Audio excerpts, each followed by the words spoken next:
right. Commercial real estaters. We're back. We're back. What do you want to start with? Well, let's update our buildings. Okay. 3450 Bethlehem, 26,787 square feet on 3.4 acres in Fort Worth. Zone K, heavy industrial. Todd Hubbard and David Gwynn are working on it. Think we got a tenant maybe. Oh, really? For part of it, for the big half of it. Okay, good. We'll see. 1916 Old Denton Road. We closed it last week. Chris Kelly and Rich Young working 2 proposals on it. Let's go. Dogs. So you better hurry up. Y'all want that. Yeah. 1230 South J. Elmer Turner Freeway. Working 3 deals on it. There we go, Bo. Get up on there. 4730 Bronze Way. Agreed to. Coming off the list here pretty soon. Good job, Austin. Good job. 1700 Parkside. We've got some 5,000-foot suites there, and we can sell the building. Chase Miller, Jack Mercer working on that. And then 4415 Dividend in San Antonio. Call Colin McClellan. Yeah. And Jake Esperanza. This is Jake Esperanza, Mm-hmm. right? Yeah. Esparza. Excuse me. At Lano. And before you go forward, are you done with properties? I'm done. We've got some stuff in the pipeline in San Antonio that will be vacant. You can connect with me offline. We can't talk about it yet here on the pod, but if you got some requirements down there, we've got some action. Okay, economic calendar this week. Initial jobless claims, 230. Forecast, 230 previous. Okay. Housing starts. Forecast is 1.31 million. Previous is 1.24. And existing home sales, forecast is 3.88. Previous was 3.95. But the big news of the week, Jerome is going to speak soon on Wednesday. Yeah. 2:30. He got that 25. He got that 50. He's going to cut rates, we think. God, what if he didn't? Everybody's pricing it in. Dude, that would be like the ultimate pump fake. Yeah. Psych. I'm actually going to keep the ball and run with it, bitch. Yeah. So Jerome is speaking on Wednesday. Is he in Jackson Hole on this one? I don't know. Who knows? That was a good crack. Yeah, it was. Sorry. U.S. debt. How much weight did we put on last week, Will? 25. 19 that's pretty good. Pounds of debt. And when we say a pound, that's a billion. Federal debt to GDP ratio is at 123.44%. Not sustainable. The Dow closed out the week at 41,394, up 1,049 points. The S&P closed out at 5626, up 218 points. NASDAQ closed out 994 points. West Texas Intermediate crude closed at $69.60, up $1.20 a barrel. The 5-year closed out at 343 and the 10-year at 366. So I feel like it's been kind of fluttering around there. Let's see. Let's look at our real estate stocks. Here we go. All right. Last week, real estate development stocks lead the charge. REIT office in second. Pump and dump. REIT specialty third. REIT residential fourth. REIT diversified fifth. On the 1-month performance, you've got REIT healthcare leading. REIT office leading in second place. Unbelievable. Office is up 18.9% in the last 3 months. REIT office stocks. That's crazy. I don't get it. How are people just not shorting it? We talked to some guys who own some office, and they're good operators. Mm-hmm. And Doesn't sound good. It's not good. The term of the week. Talk to me, Goose. I always feel like we're going to run out of these things, and those little Easter eggs just present themselves every week. Yeah. So last week, someone's been trying to get a meeting with us, and we just haven't been able to connect. You know, so they sent us an email and said, "Hey, trying to thread the needle on a meeting with you guys." Yeah. You know, I was like, "Ooh, thread the needle." Thread the needle. I don't think I responded to his email, but I wrote the term on the board. I need to respond to him. So I'm sorry if you listen to this and you know who you are now. It's okay. We acknowledge receipt via the podcast. Yes. So thread the needle. Hmm. I thought that was a good one. It's good corporate buzzword. Yeah. So, well, we can get into the college football. Hello? Mersace. Oh. Hey! Yo. Oh. Jeff's feeling pretty good after a very dominant performance last week in the college football. Yes, I'm just sitting here in my pile of money. Where are you? Where's said pile of money? DFW? No, I'm still a Florida man. Hey, you got to go experience get a little Florida college football action this weekend, huh? I did. We went up to the swamp. Nice. Yes, it was very swampy too. We experienced a 1 hour lightning delay. Oh. Mm-hmm. Yep. And then that was followed up with a 1 hour storm that we sat there in the pouring rain. So that was pretty rough. Yeah. Well, cool stadium though. Yeah, the stadium was a good experience. Yeah. It's kind of in the middle of a neighborhood. Cell phone doesn't really work well there for some reason. Had a lot of ticket download issues the last minute, a lot of panic going on. Yeah. Very cheap tickets, about $50 a piece. It's pretty to go to good. the game. Yeah. Yeah. I wonder if old Billy Napier is going to be keeping his job. They might axe him sooner than later. They're bad. Yeah. They're bad.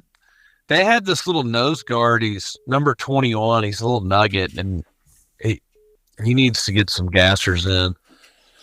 Thought it was kind of interesting. Emmitt Smith's son was playing against the Gators for the Aggies. So, Yeah, Emmitt Smith was there. They've got this thing where they sing 2 bits, 4 bits, 6 bits, $1. Mm-hmm. And they've been doing it for like 100 years. And Emmitt led that chant before the game. I didn't know that was still a thing. And the other bit they have there is he's a Gator, isn't he? Yeah. If the opposing team commits a penalty, they scream this chant, "Move back, you suck," which is really funny. That is kind of funny. That's funny. Move back, you suck. It rhymed with the little melody the band played. So good stuff. Good stuff. Well, let's get into this week. You can just start with your picks you sent, Jeff. Sure. Let's go. For some reason, I'm the overdog this week. Okay. I saw a lot of games I liked, but like my first one's Ohio. I like Ohio. I like that Ohio State game over. Mm-hmm. I think they're going to smack Marshall, but I could see the defense getting a little lazy and giving up a few scores. So I'm kind of fearful of the points, but I like the over on that one. Mm-hmm. I like the Indiana game over. For some reason now I bet Indiana every week. So that's at 48.5. Right. Against Charlotte. Yes. Okay.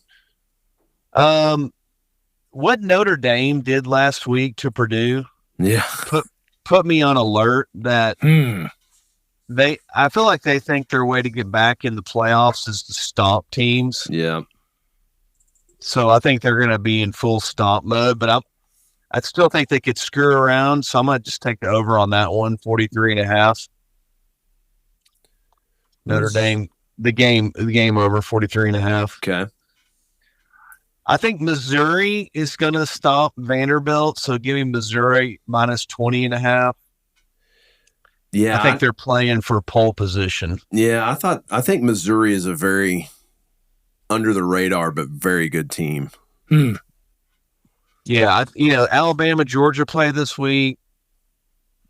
I don't think they can leapfrog either of those teams, but maybe they can move up a little bit if they take down Cornelius Commodore Cornelius.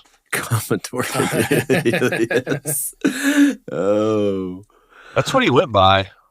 You need a ridiculous leadoff name like that.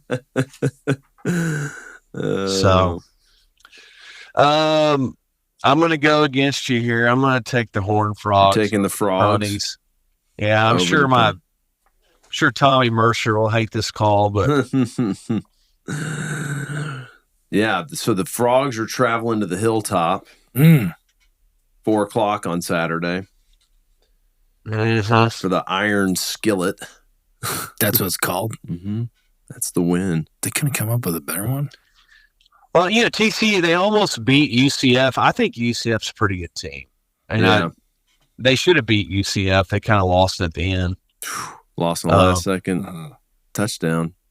Yeah, that was part of my 8-1 day, though, so I'm pretty proud of whatever Central Florida is. Their mascot. So, I'll take Miami minus 17.5. Yeah, I like that. I think Miami is also a very undercover top team that I think Miami is a team that could show up because the SEC cannibalizes itself. Yeah. So yeah, and they need big wins, so I'm betting on that. Double play here. Double play alert, Jeremy. Sam Houston State minus 14.5. Okay. Against New Mexico State. Give me Sam Houston. Tennessee. This is gonna be a close bet here, but I'm gonna take Tennessee minus 7.5 over OU. Damn. Yeah, I feel that though. I feel like are they going to Rocky Top? No, they're playing in Norman. But I think Tennessee's a pretty good team, and I think Oklahoma hasn't really figured out what they are yet this year. So this is the welcome to the SEC game for them. So yeah, got to bet the Longhorns, but I'm worried they're going to give up some garbage. I'm going to take the over. The over on the game, 52.5. Yeah, I don't know. I feel like when the over and the points are so close, I just take both. So I'm still taking Texas. I guess I wonder is it going to be Arch this week? Is Quinn? I haven't seen the injury report update yet, but I haven't either. What happened? He hurt his abdominal muscle or something. Oh no. So I don't know. Is Arch ready? I thought there was a guy in front of him. Oh, Arch went out and had 5 TDs. Damn. Yeah, Arch is the real deal, I think. Dang. People were saying his footwork was not that good. No, he smoked a bunch of dudes. Wow. I think he might be the real deal. So, and then you got Baylor. Right. I got Baylor plus 1.5. Who are they playing again? They're playing, I think you took the other team. I took the other team. They're playing Colorado. Oh, yeah, Colorado. Colorado hadn't beat a real team since Deion's been there. No. Yeah. They haven't. But you got Colorado. I took Colorado. I just figured they're at home. They just beat the hell out of their rival. I don't really know what Baylor is yet. I don't think they're anything great, but couple other games that I have that you didn't have. I'm taking. Hang on. Here's one I really like. I like Utah at +3 at Oklahoma State. Yeah, I like that game. I like that bet.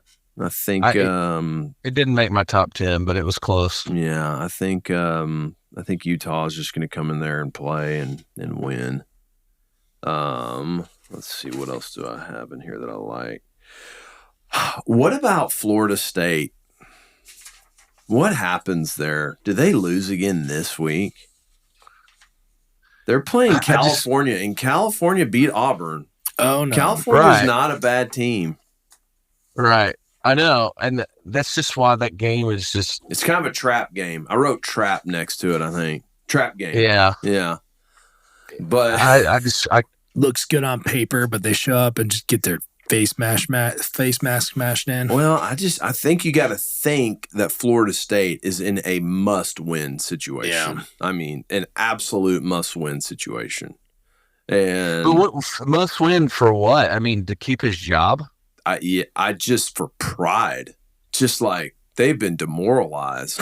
The wheels are blown off. I mean, could you imagine? I mean, all the BS in the offseason that they complained about, and now this is the product they're putting out. Yeah. I mean, I guess they're a must win, but I guess it's the coach needs to win because those players are just all transitory. Yeah. I mean, that's true. They're already thinking about hitting that portal. Yeah. Yeah. That sucks. So that's a tough game. Tough game to bet. Yeah. But you're taking them. You're taking the Seminoles. I'm going to take the Seminoles. I think I think I don't know. I think if they have any ounce of pride left, they're going to win the game. But God, their quarterback's garbage. Yeah, he didn't look good. You know who else didn't look good? Who? The highest paid man in the NFL. Oh, yeah. That was tough. The pick for this week is they're going to trounce Youngstown State. Trounce them. Oh, that's like a Narduzzi. Yeah, that's got Narduzzi on all sides. All sides. Yeah. So Grandpa was head coach at Youngstown State from 76 to 86. 10 years. Athletic director as well for the majority of that time. Went to a national title. Lost. Built the stadium. Yeah. His name's everywhere. But they're coming. Is the stadium named after him? No. It's Stanbach Stadium, I think, in Youngstown. The family friend was a senator, pulled some strings, helped get funding for it. But yeah. And then Jim Tressel, who's I think still the president of Youngstown State, was the coach after my grandfather at Youngstown State. Former Ohio State coach? Yeah, the former Ohio State coach. So they're coming down to Pittsburgh about 45 minutes down the road. Yep. I think we stomp them pretty good. Is it your money? Is this money line call? It is. There's no odds. I just looked it up. Vegas hasn't commented yet. I'm sure it is. Maybe I'm not looking at the right publication. I didn't see that. Well, it doesn't matter. You're taking the money line. Yeah. So you just... Yeah, you don't even need odds. You just make less money if you win. Yeah. Yep. So pick Pitt. Sorry. I think that was Jeff's only loss last week. Might have been. No, I didn't take Pitt. You didn't play it. No, my loss was Michigan, Arkansas State. Ah. Oh, what about USC Michigan? That's a big game. Kind of. I don't think Michigan's that good. I think USC goes in there and wins, and go up to they Ann Arbor. covers 7 points. I actually would thoroughly enjoy that. Mm-hmm. So could be. I don't know. Michigan let me down last week. Yeah. Let me down. What do you? Here's my over under of the week. Okay. Does Trump live to see the election day? Man, I don't know, man. Like, does he reconsider now? Just be like, hey, this ain't worth it.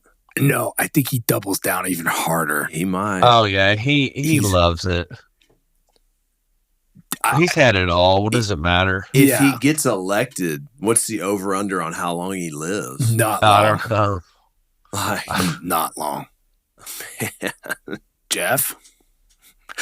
Yeah, it's scary. I mean, how this is, and then like Secret Service, like, dude, he was pointing an AK through a fence. Yeah. How does that happen? How does that happen? Oh, you got that close. Yeah. That is unbelievable. It is truly unbelievable. That's nuts. I think I'm hiring private security. I'm giving up on the. I'm calling Blackwater. Yeah, something like that. You guys, okay. you guys are protecting me. We're just gonna get some badass dudes. Yeah. Private guys. Yeah. I'm calling Blackwater and getting my own gig. Ask for forgiveness later. Oh, I mean, what are the taxpayer paying for with the?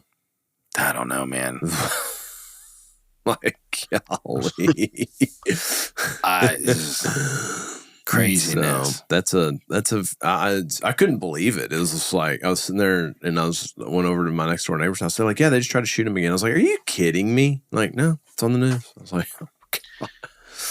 So, and I think the final one of the week is what are y'all going? Are you going 25 basis points or 50 bips? 50 bips. You're at 50 bips? No, I think it's 25. I think it's 25. I do too. Me too. Little tip of the cap to the. I think it'd be funny if he just went psych. Rug pulled. The stock market would go. Yeah. Sure. He just does like the rate cap. He puts out the hats like the recruits. He's got 50 bips on one, 25 on another, and like no label on the third. He just shuffles them up and puts the blank one on his head. Puts one on. He goes. He puts the 50 bip one and goes, oh, that's too big. Yeah. Yeah, we need some idiocracy when it comes to the Fed. Yeah. Oh, that'd be hilarious. So that's good. All right, Versace. All right, guys. We'll see you next week. See ya. Well, transitioning into news. Yeah, so we think 25 bips for this week, but we'll see. Oh, I'd love the college football. That would be so funny. Recruiting pick. I feel like Pal's got a little bit of a dry sense of humor too. Yeah. Like totally dry. Yeah. Like he's cardboard, but that would be really funny if he was just like dry. Like, no, this one's too big. Yeah. All right. You want to do some news? Let's do some news. All right. Well, Fort Worth, Texas nears 1 million resident milestone. Population growth has heightened interest of developers across all real estate segments. For the last several years, Fort Worth has frequently found itself among the fastest growing cities in the nation. Current estimates have the city on track to hit the elusive 1 million resident threshold by 2025, as it adds roughly 18,000 new residents to its roster every year. So what's that per day, Jeremy? 18,300 divided. That's 50 people every day coming in to Fort Worth. Yeah, that's the city of That's Fort just Worth. the city. That's not the metropolitan area. I guess you could call Fort Worth, which would, in my mind would be west of 360. Yeah, crazy. So, man, booming. It's probably nice to have an 817 area code. Yeah. And can't get those no more. That's on CoStar News, and it goes into just mind-blowing numbers of. I'm definitely long Fort Worth. I mean, we're really active over there. Mm-hmm. It's probably our most active market outside of, at least DFW-wise. That yeah, I would agree. So, I like me the land of the cow. Yeah, it's good. Well, you always said if you had found it. Yeah, if I would have looked a little harder, I probably would have lived in Fort Worth. Yeah. Well, that didn't load the right way. But consumers have a debt problem, not enough of the right kind. Borrowers are leaning on credit cards as other sources of credits have dried up. The Federal Reserve's next interest rate decision could be a fateful one for many consumers and in turn for debates about the health of the American spender. Basically, the Wall Street Journal is just commenting how this rate hike doesn't really affect the mainline consumer. So yeah, it doesn't do anything. This only helps like real estate. Yeah. Which in turn, over periods of months and quarters will bleed through. But not much there. And it doesn't look like the American consumer is in a really good spot. So a little bit of warning signs there. Yeah. Stock, I was going to talk about rate cut, but we already did that twice. And then the final piece, just weeks after buying it, investor looks to flip Florida mansion for 79 million racks. 79 million. Real estate investor Vivian Diamond, it's no A in there, Demon, purchased the unfinished home for undisclosed sum in late July through her investment firm, Bayshore Grove Capital. She has since completed the construction in Manalapan, Florida estate, she said. Previously, lenders took control of the property after the former owner, an LLC tied to Nigerian energy entrepreneur, Okoloko, defaulted on, I'm not going to pronounce the first name, defaulted on loan payments. According to court and property records, the house has been on and off the market for years, listed as much as $115 million. This thing looks pretty swanky, but now she's putting it back on the market for 79 racks. Damn, son. Who buys? Where's it at? Manalapan. I'm not sure where that's at. It's Manalapan, Florida. Yeah. That is up by like Boca. Okay, so South Florida. Yeah. I mean, I'm assuming it's on the beach. It is. Yeah, right on the water. Yeah. So it'd have to be. That's about all we got right now for this circuit. Oh, LP Whisperer. Gone. Oh. He gone. I saw that on the Real Deal, but I couldn't open it. I had maxed out. Let me my free. We have a subscription. Yeah, I didn't know what the login was. That's the one thing I want to touch on. LP Whisperer, he gone. So they just eviscerated him? I think he sold the account? The account. Which is kind of his deal, right? That's what he did with the Constant Rays Dan deal. The rise and fall of retweet troll. So did he just do that, make a quick profit, and then get out of Dodge, and then no one really knows who's operating it? Let's see. The account's reign of terror started in June, but just as quickly as the LP Whisperer account appeared, it vanished. Last week, the account's owner said it had been sold shortly after X suspended LP Whisperer for violating its rules.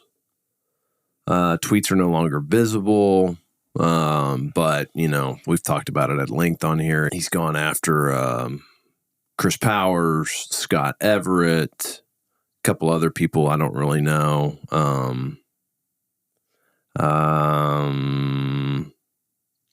According to LP Whisperer, let's see, I mean, this guy was an idiot. I wonder if they're ever gonna uncover who horny Adolf Hitler is, though. Either that guy, like he sprung up at the same time. Yeah, there's a bunch of ones. So, horny Adolf Hitler, dude, what a name! What a name! And there's the other ones that kind of like they look like bots. They kind of feed off of him.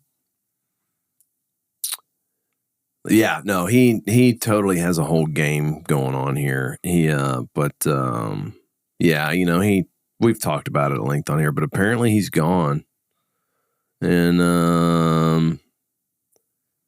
you know, I think what Chris Powers did is he hired a law enforcement guy to pose as an ex-law enforcement guy to pose as someone that wanted to sue him. So to extract information out of LP Whisperer, and I think LP Whisperer was trying to like get money from him to give him the information to file the suit. So, was that video that circulated? Did you see that? Oh, okay, here you go. Powers hired a former law enforcement officer to approach LP Whisperer, pretending to be interested in bringing a lawsuit against Powers. LP Whisperer agreed to provide information about him for $45,000. What? Yeah. That's crazy. That's what it was. Because remember, he was like, hey, I've got this Dropbox. Drop your files in there. And then the wiring information traced to this guy's Kostecki's children. And then Powers took the matter to Kostecki's doorstep. A 2-minute video circulated on X shows a man filming with his phone as he gets out of a car at a residential street. He approaches a well-manicured front yard with a Ford Bronco parked in the driveway and knocks on the door. A man confirms he is Jacob Kostecki, opens the door. Mine's JW. I'm out of Texas. The man filming says is in his Texas twang. He shows Kostecki the documents in his hand and the cease and desist letter. Power confirmed and asked, do you have any clue what this is about? And he said, no idea. Everett's lawsuit included a photo of Kostecki answering the door. And JWN claims the expression on his sexy face reveals he knew he had been caught. Powers and Scott Everett and Smith tried to get the FBI involved. So, anyways, I bet, did he get paid? He sold the account, so he got paid. That's what he says. Who bought the account? Maybe Everett and Powers bought the account just to end it, right? What happens if he just said, "Hey, I sold it," and then he shuts it off? Well, but my point is like, did he win in the end? Did he get what he wanted? He just wanted money, right? Sure. This is a total extortion play. Yeah. You know? Yeah. Who paid him? Yeah, exactly. Who paid him? Yeah. Come forth. We'll break it. Breaking news. Yeah. I don't know. It's a trip. It was all messy, terrible, not good. Well, it's just a waste of everyone's time. Yeah. Man, he was going big game hunting. He knows how to do it. He knows how to put an account together pretty quick. Jeez. So, yeah. But, well, anyways, good riddance, LP Whisperer. Yeah. So, looks like the Trump guy, by the way, is just psycho. No, maybe, sure, maybe. Just kind of disenfranchised and has been looking to align himself with the cause. And he hopped from like the Ukraine war. He's just been doing stuff, crazy stuff. Twitter went deep on him, maybe being a CIA operative. Yeah, I think all these things are possibilities. Everything's on the table, in my opinion. I agree. Until it's definitively something like, oh, that's what it was. The guy's just a nut job. Yeah. And apparently the rifle he had was, he scraped the seal. Somebody had scraped the serial number off of it. Yeah. So fun stuff. Well, that I don't got anything else. Go get them this week, you commercial real estaters. Yeah. Let's do it. See ya. Peace.